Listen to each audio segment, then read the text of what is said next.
Welcome everyone. Alrighty, welcome everyone. Welcome to GLR Week 2023. My name is Sierra Sanchez, and I am excited to be the webinar producer for our session today. Before we get started, I wanted to encourage all of you to connect and engage with us on social media. On Twitter, follow us at Reading by Third, and on LinkedIn and Facebook, subscribe to us at Campaign for GLR. Please use the hashtag GLR Week and hashtag bright spots and silver linings to share any thoughts you may have. Before we get started, I'd also like to share some housekeeping tips. First, we would love for you to introduce yourself in the chat box. So please use that box at the bottom of the screen to share your name, city, or state, and your organization. Be sure when responding to select both panelists and attendees so we all know who is here. The webinar is being recorded and live streamed on Facebook.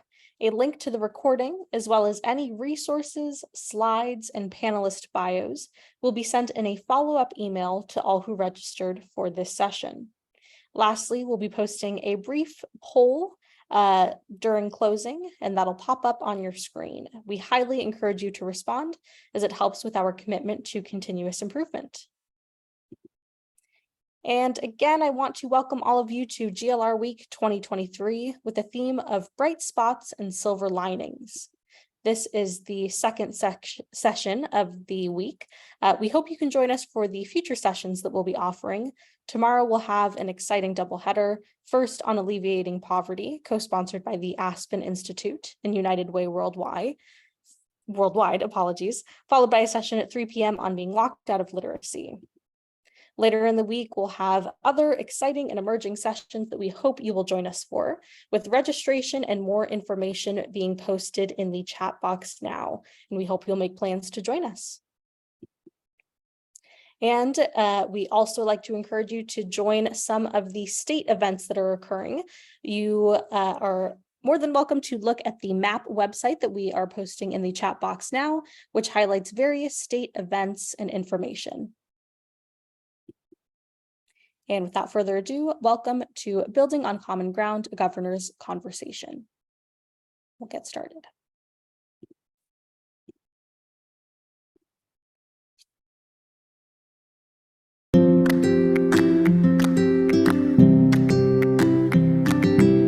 Hi, I'm John Gompert, a fellow with the Campaign for Grade Level Reading. I'm delighted to welcome you to this kickoff edition of a new series that we're starting on building common ground. The goal of this series, which will continue throughout the year, is to provide a platform where key federal, state, and local decision makers from different points of view and different sides of the aisle can explore and discuss areas of shared concern and shared hope. Our goal through these conversations is to discover strategies to build broad support for initiatives to drive early school success. Today's conversation is with Maryland's newly elected governor, Wes Moore. I've been fortunate to call Wes a friend since my time at America's Promise Alliance. Wes is a Democrat, and in his first year, he has launched an ambitious agenda to improve early childhood education and to disrupt the generational poverty that contributes so much to the inequities in school success. You'll find Governor Moore's full bio in the chat, and if you haven't read his book, The Other Wes Moore, I recommend putting that on your summer reading list. In future editions of this series, we're going to be talking with leaders from various parties and various points of view, continuing to dive into the ways to find common ground to advance early school success for every child. Following our conversation with Governor Moore, I'm going to be joined by an esteemed panel of experts and educators to flush out some of the issues we've discussed. And now, here's my conversation with Governor Wes Moore. Wes, thanks for joining us today. It's my pleasure.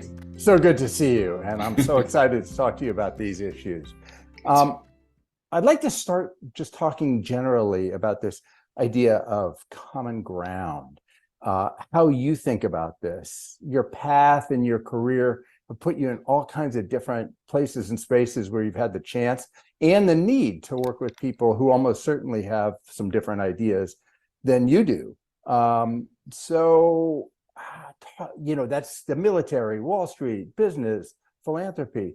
Talk to us a little about how you think about finding common ground with people who don't necessarily agree with you. Yeah, well, first, it's so good to be with you. As you know, John, I'm a deep and a long time admirer of you and your work, and I'm thankful for our friendship. But I got to tell you, I mean, the idea of common ground for me, it's not a political philosophy. It's really a continuation of how I've always tried to approach this work. I mean, in some ways, I find myself fortunate, where the first elected office that I ever held was governor of my home state. I'd never run for office before. I wasn't a political animal. Did not come from a political family. I didn't just, it was just the idea that on the issues that I was working on, I just came to a very clear realization that the people who had some of the strongest levers to be able to make the adjustments on the things that I care deeply about, things like child poverty, things like economic advancement, et cetera, they were the executives, right? They were the governors, because oftentimes it was them who I was going to and pleading with them to make different decisions in terms of their policymaking work. And so the opportunity to actually be the person that could help to make the decisions, and not just to help to make it, but to make the decisions, was something that was intriguing. When I thought about how I wanted to govern, there wasn't having never run for office, of course, people are going to say they're trying to figure out, what is your box, right? What is your political ideology? Right. Who do who's your tribe? And I'm like, my tribe is Marylanders, right? I mean, that's my tribe. And I knew that when I was going out all around the state talking about these various issues, they didn't have a specific particular political bend to them. I was just speaking about things that on issues that I've worked on before, and things that just made sense. Go where the data continues to lead you, and I think that was not just a philosophy we had during the campaign, which I think ended up being a very successful process where we ended up winning, with the largest margin in 40 years in Maryland state politics, with more individual votes than anyone who'd ever run for governor in the history of the state of Maryland. And that's because we won Democrats, independents, and a good chunk of Republicans, because we really work to intentionally depoliticize this stuff. When I'm talking about child poverty, there's not a Republican or a Democratic way of dealing with it. When we're talking about creating educational supports for kids, there's not a Democratic way of educating kids and a Republican way of educating kids. Follow the data, follow the things that are making sense, and then being able to then take and utilize state budget and state bully pulpit in order to make those things real for more students. And so it really is just an approach that I've always tried to take in my work, whether it was in the military, whether it was running a business, whether it was leading one of the largest poverty fighting organizations in this country. And I've just tried to take that to the State House now. And I mean, you did a series of measures, a broad series of measures, but let's think specifically about kids' issues, in which you were able to attract Republican support from across the aisle, so that each of these measures actually had bipartisan support. What did it take, in your view, to generate that kind of common ground approach? Both, what did you have to do? What did you give on? What did you learn in that process? Yeah. I think what it took was actually going and talking with them. Mm-hmm. Because and it was interesting, because I remember we used to have these breakfasts probably 3 or 4 days a week inside of the the governor's residence, and bring people up to the office. And I was amazed at how many people and Republicans would tell me, I've never been here before. I've never had a breakfast here. Or when we brought Republicans to the office to talk about the issues, they're like, no, I've never been up to the second floor before. It's pretty nice here. So it was really interesting to see how just basic outreach, what kind of difference that was going to make. And when you're genuinely interested in hearing people's opinions, hearing their thoughts, and knowing that their thoughts and their opinions can and should be incorporated into the decisions that you're making. I think another big thing that we did, though, we were very intentional about going to the people. Where, you kind of realize early that for a lot of lawmakers, they will move on how the people ask them to. Sure. And so I said, I don't need to be the ones that do the bidding for all these policy issues. Let the people do that. So I went directly to them. And I would go and have town halls and go into coffee shops and do all that kind of stuff in the communities of the lawmakers that I was hoping to sway on a vote. And then when I'd go and I talk about these different issues and I talk about everything from the child tax credit and the earned income tax credit and the educator shortage act and all these other things that we pushed and got done in our first term, the way I would always end it is, now here's what I need you to do. I need you to contact delegate so-and-so, or I need you to contact Senator so-and-so. And I need you to tell them that I believe in the governor's plan, I believe in the governor's package, and I want you to support it and vote for it. Because that's who they're going to pay the most attention to. It's the people who helped to put them in office in the first place. Mm-hmm. And so that was really the strategy. Was I felt like if you actually engage with them directly, if you led with data, I told people this is not emotive splurges that I'm giving you. This is data. And if you go directly to the people and have them do your bidding and have them do your work, then we ended up being pretty successful in what we're trying to get done. Let's get a little nerdy and specific, because I know you can get nerdy on this stuff. Oh yeah, I love this stuff. When you talk about the data, I'm curious what data, first on problem and second on response, do you find that people go, I see that, I agree, I gotcha. When we think about early school success, all that leads up to it, we would talk some other day about all that comes out of it, but right now, all that leads up to and then winning that early school success, what data is it that rings the bell for you, and then what data do you think actually started to ring the bell for others in Maryland? I think one of the big things that resonates with me first is it literally, if you just go back to biology and brain science, right? And this is going to get really nerdy, but if you understand the biology and the brain science of what we're talking about, there is the cost of us getting this wrong is so substantial and so significant that it just makes sense if we just, even before we go into here are the individual fixes that we've seen and the things that work, let's first go into the why, right? And so part of the reason that I've been so insistent on being able to push towards making sure that we can have earlier supports for students. So, support starting for young people as early as, literally as early as how we think about prenatal to how are we thinking about making sure that we have pre-K for all kids in need and starting earlier. It's the reason that literally just today, actually, I just announced that we're putting an additional $11.5 million into childcare centers and childcare supports in the state of Maryland. Because if you look at where students are, and the challenge that they have at such a young age, where 80% of brain development is going to happen in a child by the time that child is 5 years old. And so the way we've structured our education system does not correlate to brain science, right? Because if you have a child who is going to be understimulated, if you have a child who's already coming in with a word gap, if you have a child that has not had that same level of exposure, you're already entering into a void. Where if you talk to early childhood teachers and you talk to childcare providers, if you talk to kindergarten teachers and first grade teachers and you ask them, what are the things that you're hoping? How can we help you? More supplies, more time, more this. The most frequent answer you're going to get is just give me a class of students who are ready to learn. Yeah. Because if you can give me that, I can figure it out. But the challenge is when I have students coming from so many different backgrounds and levels of preparedness, that if I teach too fast, I will lose the kids that are not prepared. If I teach too slow, I will bore the kids that are, and no one is getting the educational supports that they need at that point. Yep. And so first starting off kind of with the why and why it's so important that we drill in early and the kind of platform that it gives. The second, then going back to identifying what's actually working. Yeah. And so that really means being able to look, and again, not just bipartisan, but also look across sectors.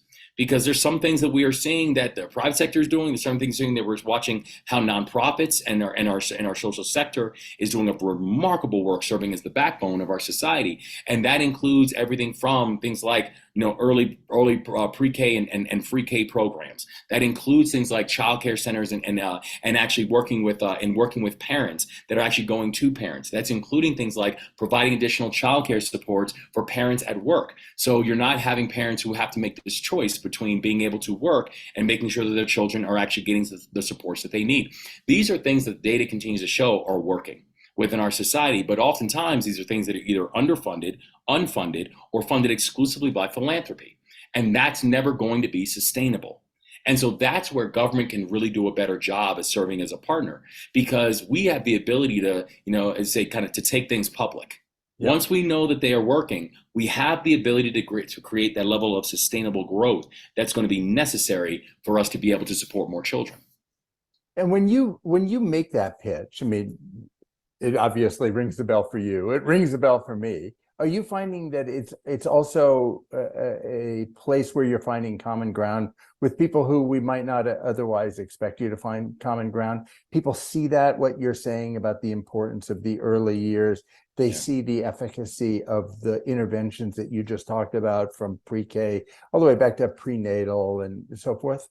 Absolutely, because I can tell you, when we're talking about things like in the state of Maryland, where over 800 childcare centers were closed during COVID, and not to mention the fact that the majority of the people who are leading those childcare centers are female entrepreneurs and are never treated as such.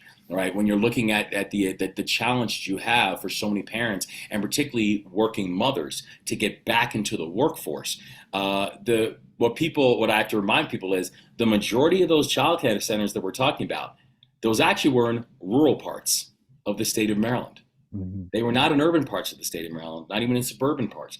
And so this narrative about who this is impacting really also has to get changed and redefined. So I think one of the things that we've been able to do is, as we're going out to the Eastern Shore and going out to Western Maryland, letting them know when we're talking about child poverty, when we're talking about things like the child tax credit, and I break down who that's benefiting, they'll look back and they'll say, "So you mean, wait, you're talking about me?" I'm like, "Exactly. We're talking about you. We're talking about your communities, your families, and why it matters so much that we actually get this done."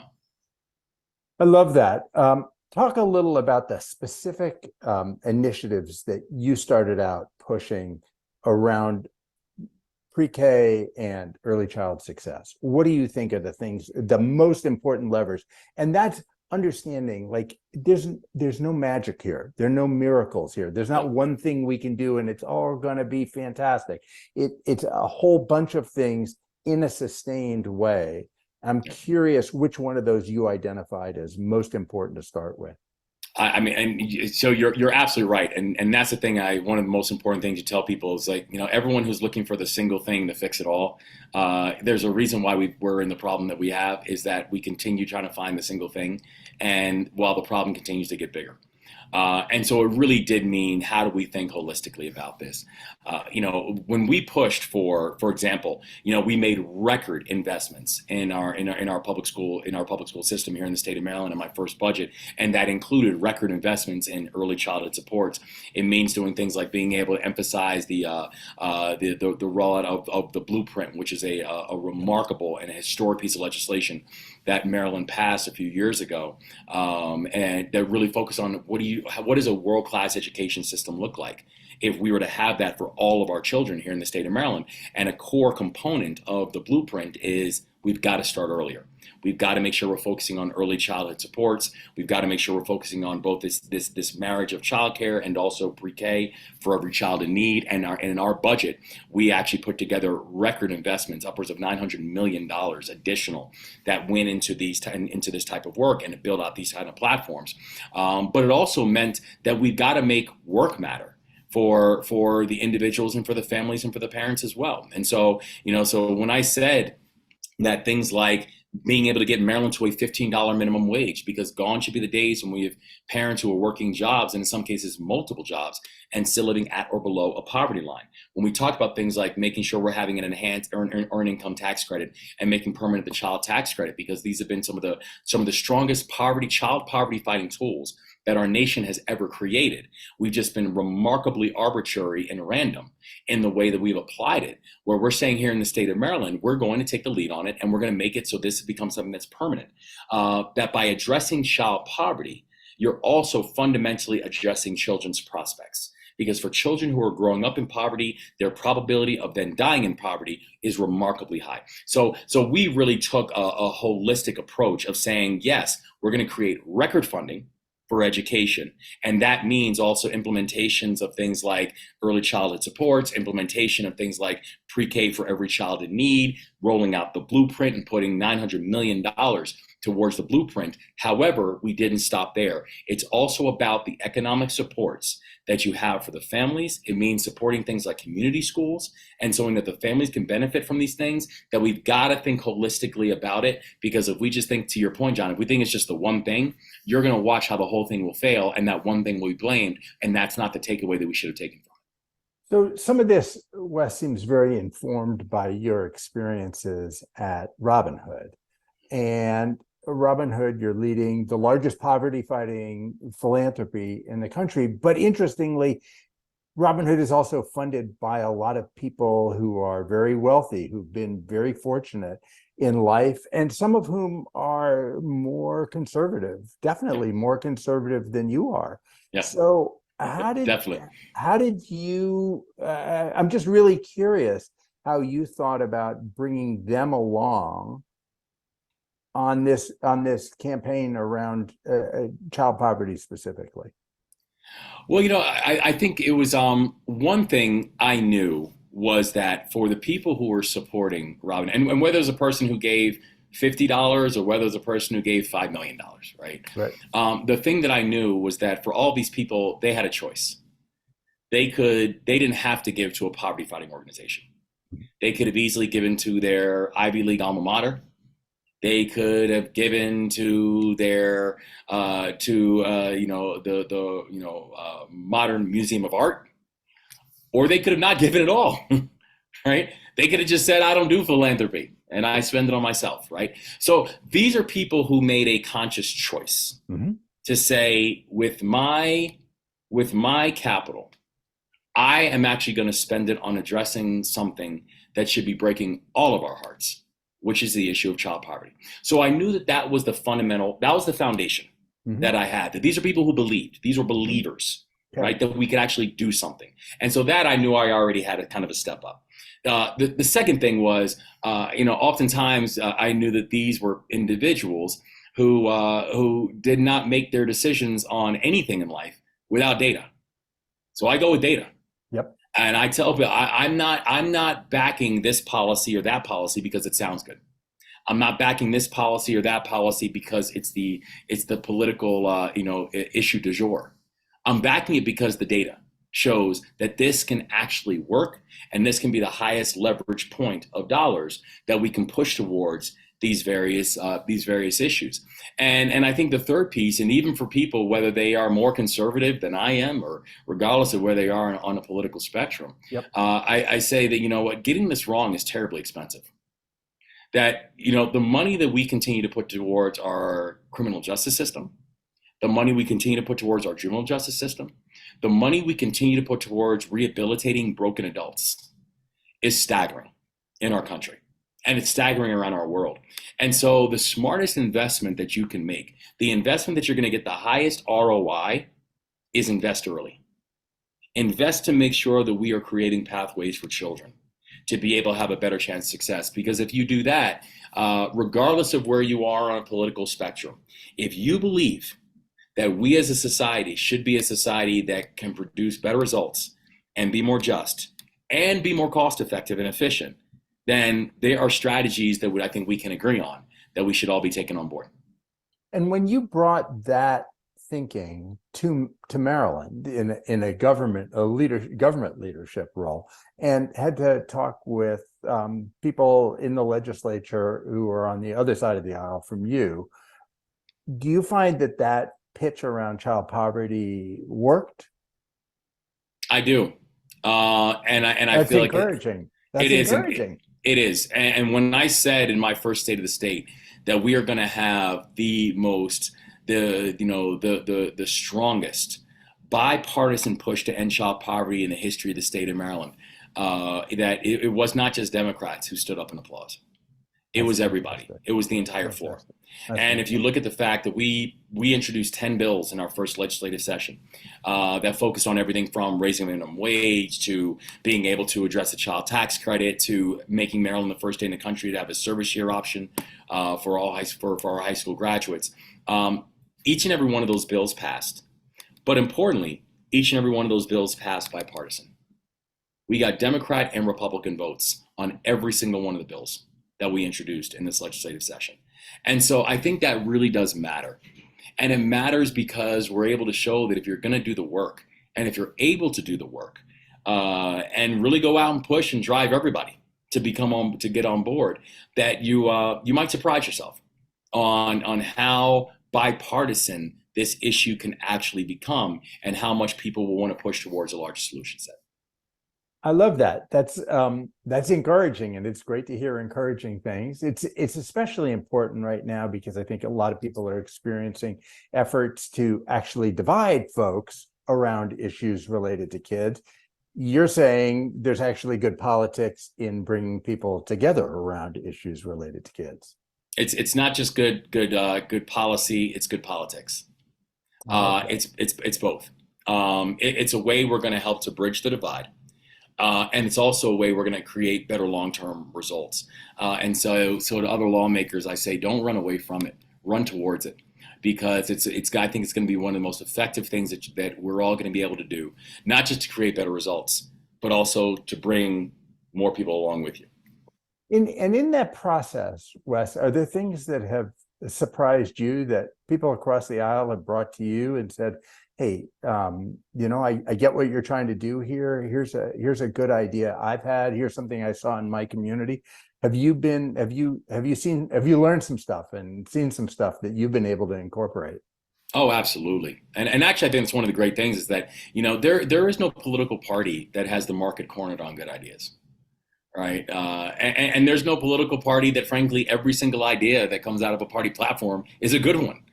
So I don't believe in that either, right? I think that we have to both gut check and data check everything that comes across our desk. And so I think that if you look at how we've approached educational policy, for example, you look at some of the work that we've done on our budget around childcare.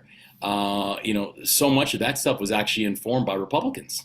It wasn't just Democrats, in the way of saying, okay, let's make sure we're considering this factor of how it will impact a part-time worker in Western Maryland, right? Or a seasonal worker in the Eastern Shore. Like, we have to be cognizant of how these things are going to impact workers in different type of ways, and then incorporate that into our policy work. And so whether it is how we're looking at the building out of community schools and charter schools, or how we're looking at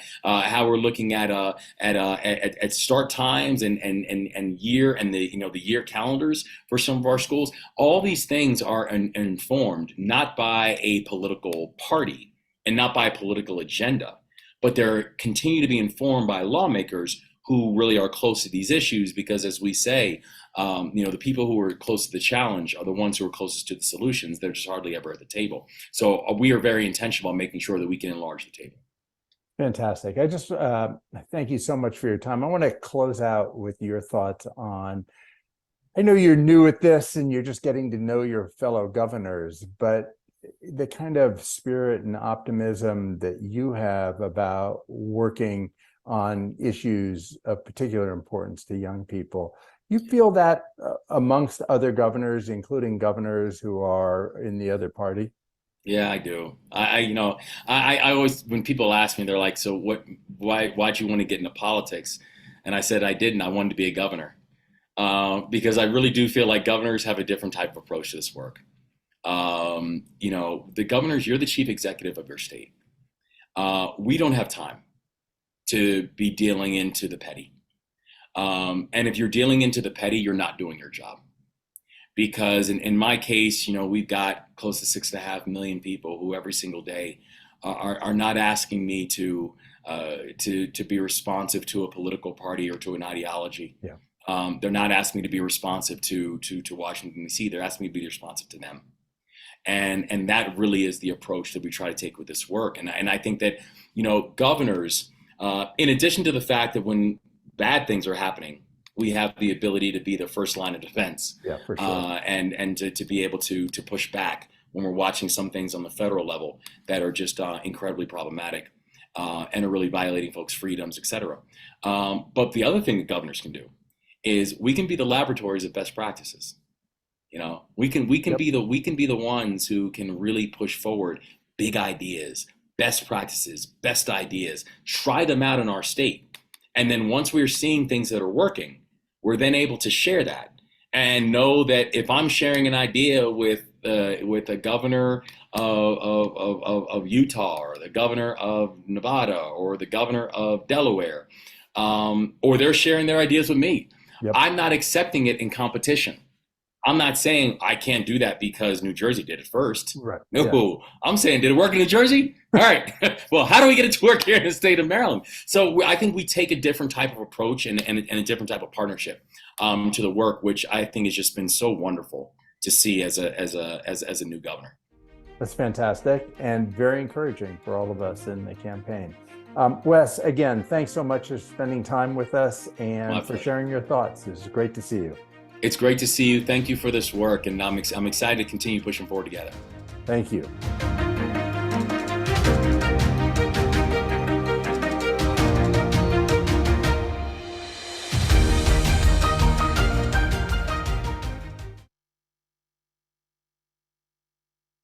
Thanks, Sierra, for running that. I hope you all enjoyed that conversation with the new governor of Maryland.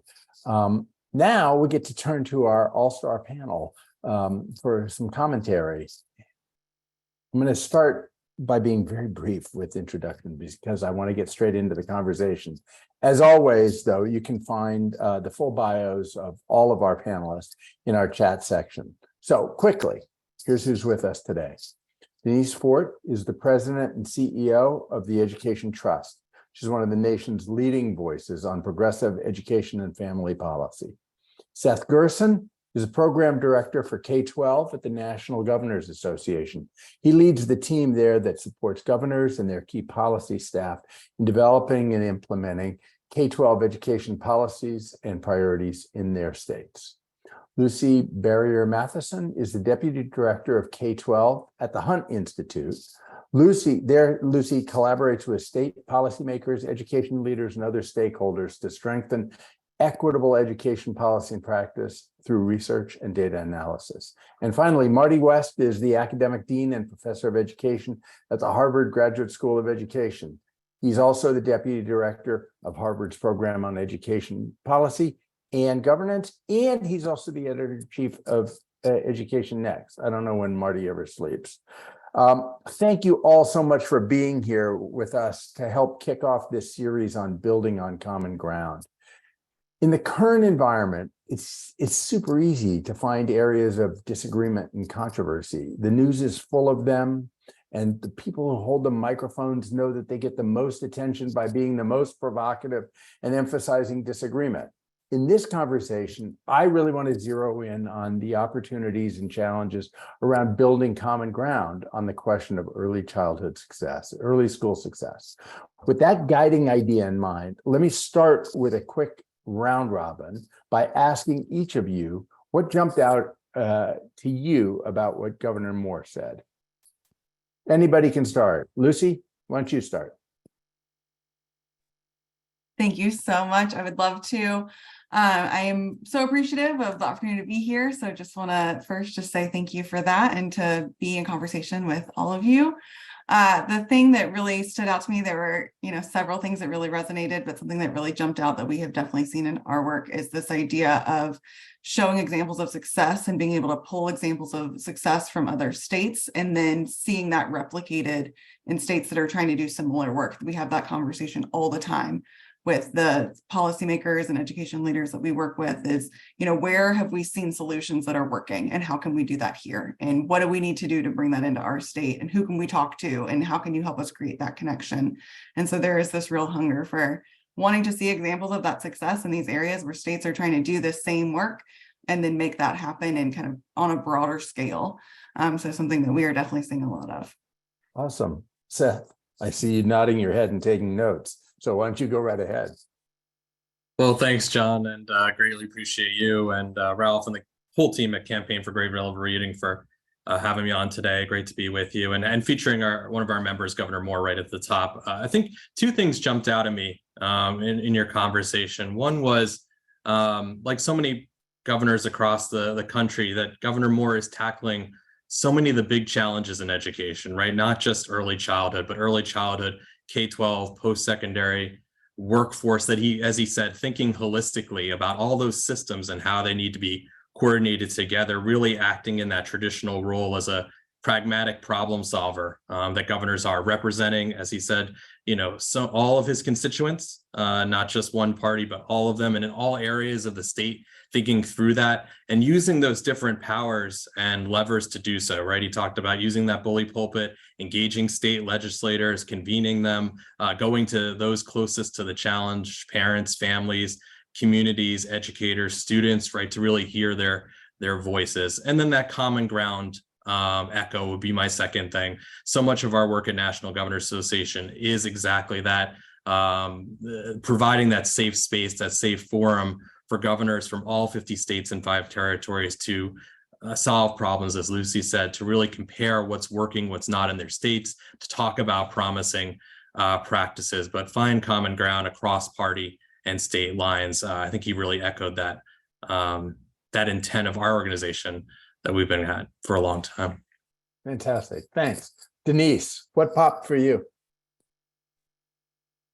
Well, what popped for me was his intense use of data and how data was really driving the narrative for the work that he's trying to accomplish across the state.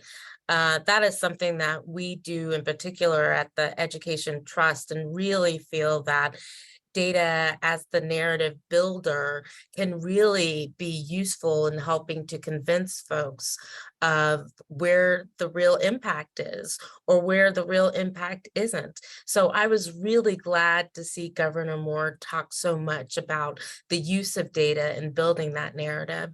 And the other thing, and this is where he's really built a good strategy, is your budget is a reflection of your values. And so him trying to use the budget to make sure that he is doing big work and big things in early childhood success, in early school success for the children of Maryland also stuck out to me, that he really understood how you can use the budget to bring about real impact, and even use the blueprint for Maryland's future as the framework for that was really important. So I was glad to hear him talk about both of those things.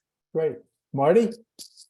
Well, it was great to see the state of my birth, that it's in such capable and energetic hands. I was impressed by Governor Moore's conversation with you. I appreciated his vision of states serving as laboratories of democracy, as Justice Brandeis suggested they could, by his humility to acknowledge that we need ideas from both ends of the political spectrum to tackle the social problems that we're facing right now. But I think I was most struck by the strategy he had of going to the people directly to make the case for solutions.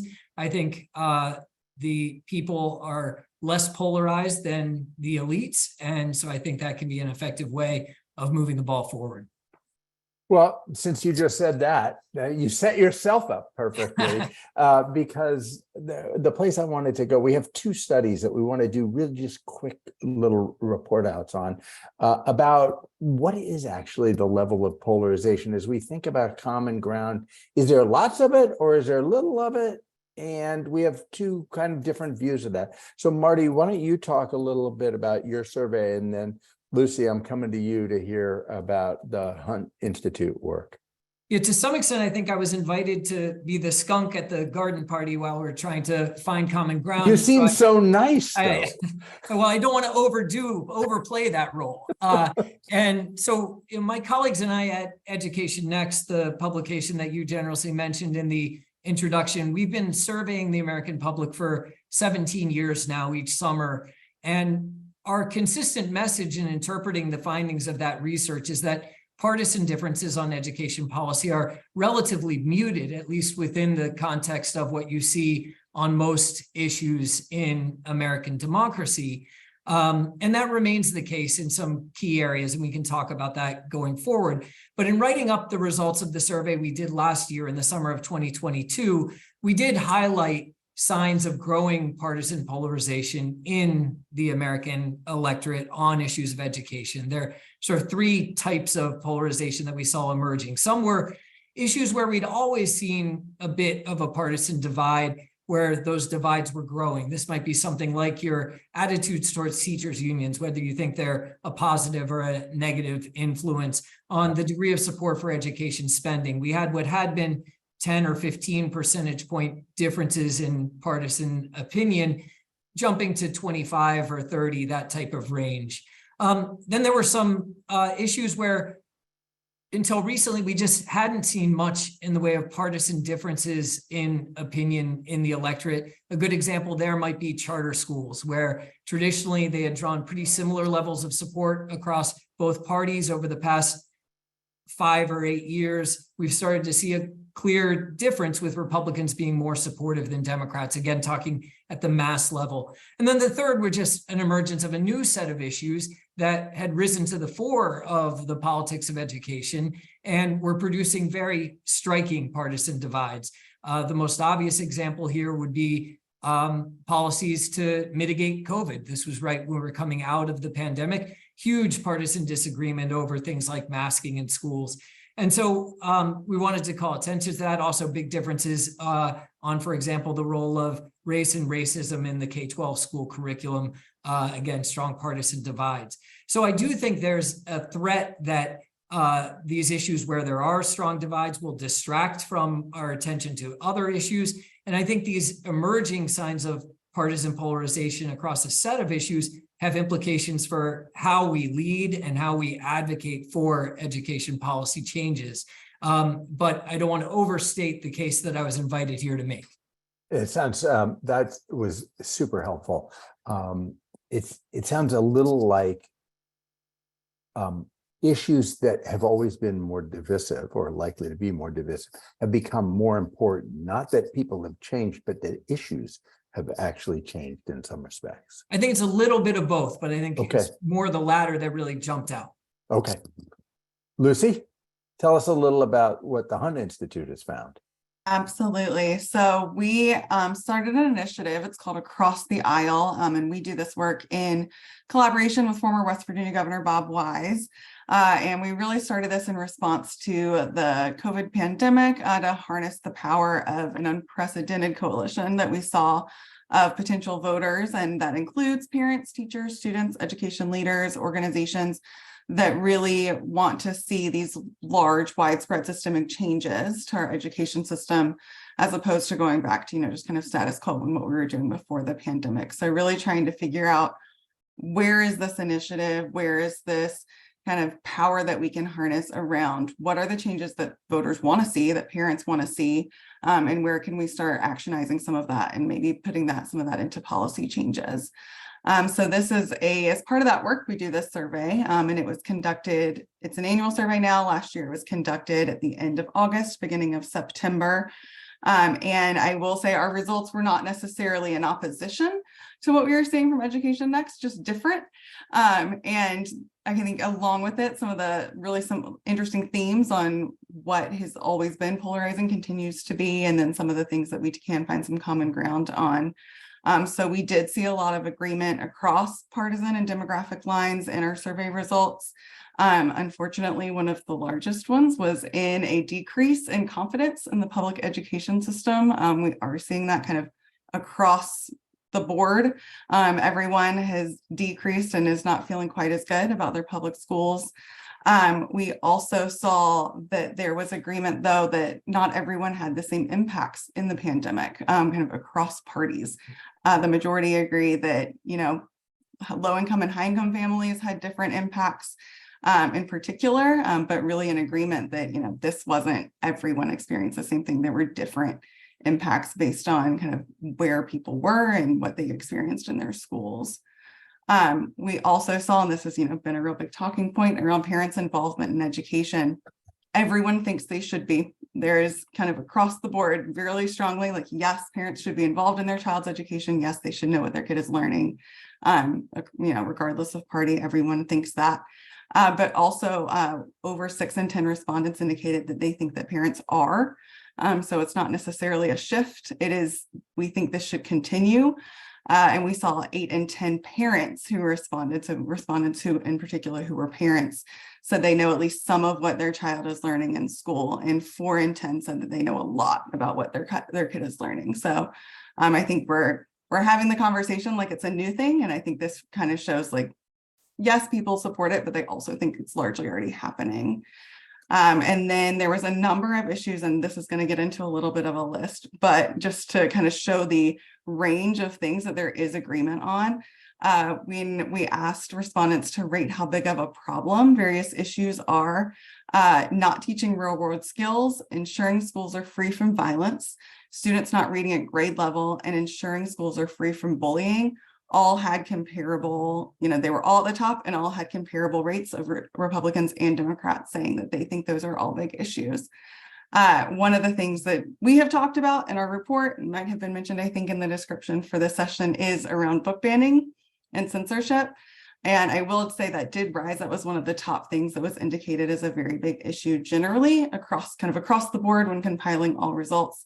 There was a little bit more of a divide between Democrats and Republicans in indicating how big of an issue that was. We saw about a 19% division. 19% more Democrats thought that was a very big issue when compared to Republicans, but enough overall said that it was for it to be in our kind of top list of very big issues. We also saw wide agreement in a number of issues that voters believe public officials and education leaders need to address, including hiring quality teachers and providing training, ensuring schools are free of gun violence and bullying, providing support for students with disabilities, ensuring students are reading at grade level, and teaching real world skills. And then when asked about policy proposals, voters strongly favor proposals to teach critical skills, increase job skills and workforce training opportunities. You're going to start seeing some themes across all of these. Training educators and other school personnel to identify warning signs and intervention techniques related to mental health, and as well as implementation of literacy programs, strengthening school emergency response plans, increasing teacher salaries, and school funding transparency. So all of these really saw kind of broad support. And then the final point I will make is around what strategies voters believe will help students moving forward as we continue to recover from the pandemic, and saw some broad agreement on individualized learning plans, additional counseling, social, emotional, mental health support, as well as after school and summer learning opportunities, and pretty broad, that's a no-go around extending the school year and the school day and taking away school breaks and weekends to get in the classroom. Pretty much everyone hates that. So we also we can see some opportunity for agreement on some things we can put in place that parents will take advantage of because they like it, and voters might support some funding for. So just kind of across the board, school safety, really big, support for teachers, really high. But we can see some of that opportunity, some of those areas where there's an opportunity to move forward and make some change. Awesome. Thank you so much to both of you. Seth, it's your job to work with the governors, and I'm curious your reaction to those two surveys and where you think, there's some real opportunities for action, some common ground where governors, whether they be Democrat or Republican, could move forward with some confidence that the public supports them and people would support their initiatives without regard to party. Yeah, thanks, John, and really helpful, Lucy and Marty. Great insights to be able to dig into that data that you guys have provided. I think what I'll start with is just to say that we do see a lot more similarities than differences when we bring together governor's education advisors. Just a few months ago, we brought together in Phoenix, Arizona, just about 30 advisors, just about evenly split between Republican and Democratic offices. And they really focused and engaged on 3 overarching areas of support, all of which I think were reflected in the 2 reports in some way. Academic supports and recovery, and certainly student well-being, and then educator recruitment and retention. On academic supports, like Lucy mentioned, certainly looking at your NAEP data, your state assessment data, formative assessment data, governor's looking at all that data and saying, where do I need to target supports to the communities most in need? How can I use intensive tutoring programs, summer learning and after school enrichment programs to leverage change, and these math and literacy supports, a lot of momentum around literacy, science of reading, how to implement those changes well. And then the other area that stood out to me, Lucy mentioned this, was the real world skills. So governor is not only thinking about the academic foundational skills of math and literacy and science, but thinking about those holistic skills that students need to be prepared for post-secondary in the workforce. So thinking about things like communication and collaboration, problem solving, adaptability, that's so key for success in the world of work. Student well-being, you're seeing lots of different lenses on this, the parent, family, community engagement to support well-being. We just had a chair's initiative wrapped up last week on strengthening youth mental health, led by Governor Murphy. He engaged bipartisan governors throughout the year and really trying to focus on that, reducing the stigma, bringing awareness to the issue, governors speaking out bipartisanly about challenges they faced as youth, and having lived experiences featured throughout the year really opened up spaces, hopefully in the room and at home, for kids and students seeking help and wanting to know where to go to. The last one I'll mention is just on school safety, because I do think this has a component that very much meets in the holistic needs. So governor's not only looking at the physical infrastructure of how you keep students safe, but keeping students safe from the inside out. And that gets into things like wraparound supports, the behavioral and mental health supports, increased school counselors. So a lot of agreement around looking at it, taking a holistic approach from a mental health side, from an education side, and the school sort of physical safety side to get at this issue. Wow, that's a lot. That's encouraging. Denise, I want to come to you though. Your focus is on equity, and sometimes it can feel like there's some tension between common ground, what can we all agree on, and stuff that really needs to get done and can be hard. I'm curious how you balance those things and where you see promising areas of opportunity to work on issues that are specifically focused on producing let's call them favorable or optimal learning conditions for every student, including those who are living in more challenging circumstances in communities of need, marginalized communities. Yeah, Seth has actually mentioned a few of those things that I would have said as well. Good. I do think that there's a lot of support out there for mental health supports from both sides of the aisle. That is not a Democratic or a Republican issue. People may call it something different. Sometimes they call it SEED, sometimes they call it mental health, sometimes they just want to name it about school counselors or school nurses, but all in all, those policy goals are the same. They are about supporting students in need. And I think that's really what I'd like to get across here, is that common ground doesn't mean you have to give up on any type of commitment to social justice or equity. In fact, good policy should always have equitable results. But I think it's really important to think about the policy goal you're trying to achieve and what it will look like when you achieve that goal. If you know what the outcome is, and I think that's something that Governor Moore talked about, and being able to talk about what both sides want, that's where you're going to find common ground. And so if you know that from the start, at the outset, you won't go down the wrong path. And so that's why, you know, when you look at the number of states who have adopted the science of reading and early literacy, I mean, we're now closing in on 30, I think, maybe 30 plus. Red and blue states that believe that we should be thinking about brain science and the science of reading to help children learn. And again, going back to what Governor Moore said as well, using data to drive that narrative is also really, really, really important.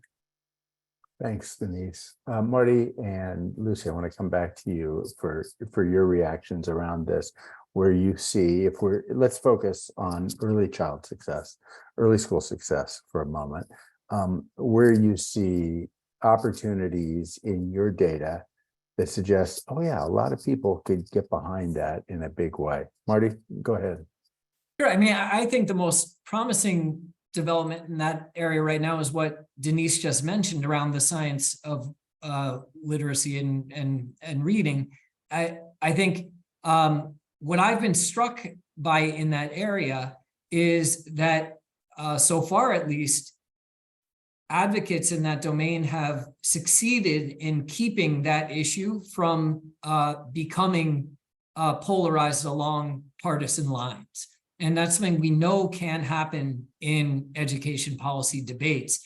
You know, we've seen a couple of clear examples in the past few decades. We know that No Child Left Behind, when it came to be closely associated with the Bush administration, all of a sudden became something that Republicans were for and Democrats were against. We saw the same thing with Common Core, which initially had very bipartisan support, but when it came to be seen as a priority of the Obama administration, all of a sudden Republicans were against it, Democrats were more for it. We see that in our polling data. If we tell people back when President Obama was in office that he was for an idea, all of a sudden Democrats are more likely to support it. Republicans are less likely to support it, though. And the same thing happened when President Trump was in office. And so I think, I guess I'm trying to make a point about the strategy that advocates need to use to capitalize on and push forward areas where we do have common ground. It really helps to have a bipartisan coalition visible. And to be honest, that places some limits on the ability of presidents who are seemingly inevitably polarizing these days and viewed in partisan terms to really play that role, absent a really serious effort to put together a visible bipartisan coalition behind an idea at the federal level. Gotcha. Lucy, what do you think about promising areas? I think I will just echo the science of reading, just briefly, just to put the stamp on that. We have a science of reading initiative where we bring coalitions of states together to really talk about implementation through educator preparation. There's just such a huge, strong interest in that, and everyone is on board with it. And it's really key and really important, and it's exciting to see that. I think the other thing, and this is reflected in our data and also just kind of what we're seeing and happening in states across the country, is this idea of being prepared for post-secondary success and the inclusion of soft skills in that. We're not necessarily always calling them soft skills, but this idea that, it's not just we need kids to go to school and learn math, science, and reading and call it a day. We need to make sure that kids are prepared, students are prepared, whether it's post-secondary, whether it's work, whether it's military, when they graduate, that they have that kind of well-rounded education to be successful in the quote unquote real world.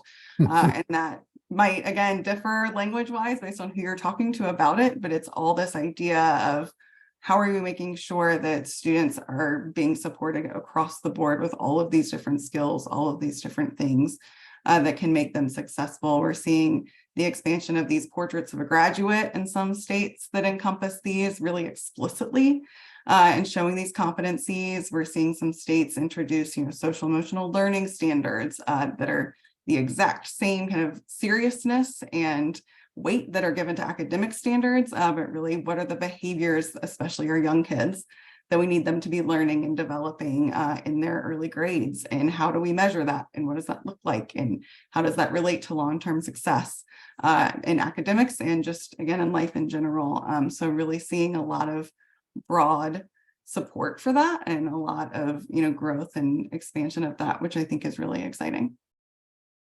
We're almost out of time, but I would be remiss if I didn't ask a quick round robin question about your hopes for tackling child poverty, whether we can find common ground around tackling child poverty, not just around individual interventions, as I talked about with Governor Moore, but really going straight at child poverty as one of the big determinants of or influences of how kids do in school. Denise? And now we're going to do quick. We're doing the lightning round is on. The lightning round, yes, I think the answer is yes, but it's not going to be a single solution here.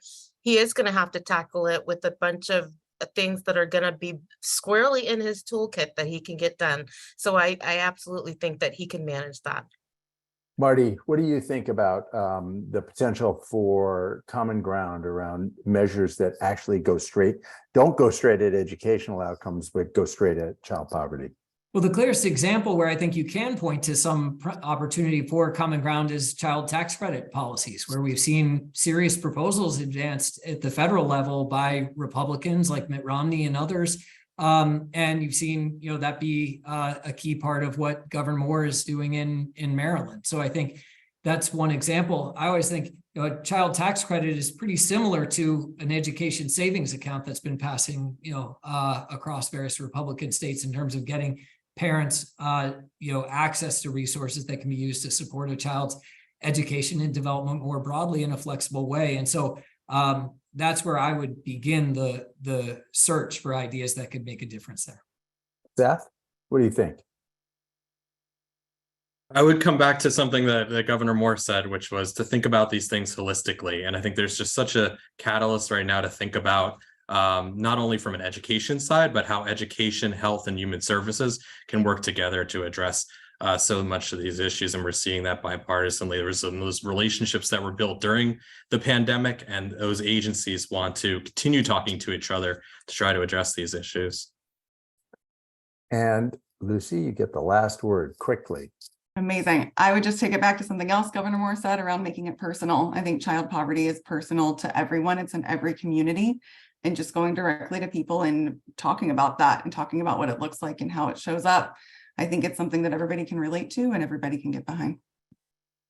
Thank you all. We can go on for a long time, as you could tell, but we got to close this conversation. I just want to thank our all-star panel for joining us, for their comments and their contributions. And I will remind everybody that this is just the first in a series of conversations about building on common ground to support and drive early school success.